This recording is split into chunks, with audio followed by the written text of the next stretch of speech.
Kama ni mara yako ya kwanza unatembelea chaneli yetu ya Top 5 Media, tunakuomba ubonyeze neno subscribe, kisha kwa chini itatokea alama ya kengele. Tunakuomba ubonyeze kengele hiyo ili uwe wa kwanza kupokea taarifa katika chaneli yetu. Asante.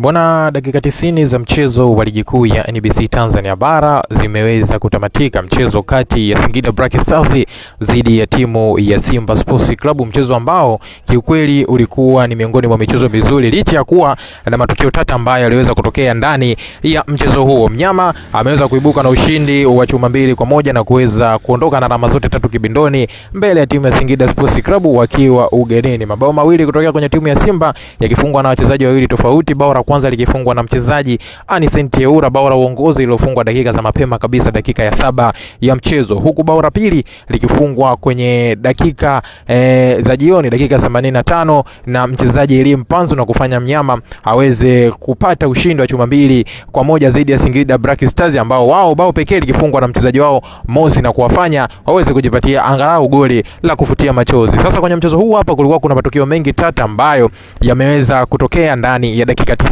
Miongoni mwa matukio ambayo yamezua headline kweli kweli, namna ambavyo penati ya mchezaji Joseph Guede kwa kuchezewa mazambi na Jibila Kasari kuweza kukataliwa na muamuzi wa mchezo, jambo ambalo linazidi kweli kuzua headline kwenye mitandao mbalimbali ya kijamii. Imekuwaje tukio lile alikuwa penati? Kwanza, wakati mchezaji wa Singida Black Stars anapiga mpira kevu kuelekea kwenye goli la Simba Sports Club, golikipa Jibila Kasari aliweza kutema na mpira ukimkuta Joseph Guede, ambapo mguso wa kwanza Guede alienda kugusa mpira, lakini Jibila Kasari hakuweza kugusa mpira na kucheza mwili wa Joseph Guede, lakini mwamuzi wa mchezo aliamuru ya kwamba ile ni fair challenge na hakuna mkwaju wa penalti wowote, na Simba aliweza kunufaika na mpigo wa free kick ama na mpigo la goal kick kuelekea kwenye timu ya Singida Black Stars. Namna ambavyo tukio limeweza kutokea, binafsi naweza kusema ile ni clear penalty ambayo Singida Black Stars waliweza kunyuma pale. Una maoni gani mwana mchezo wangu kuhusiana hiki? Njoo tuandikie kupitia sehemu ya comment hapo, bila kusahau kulike, kushare na jambo la muhimu kuliko yote, hakikisha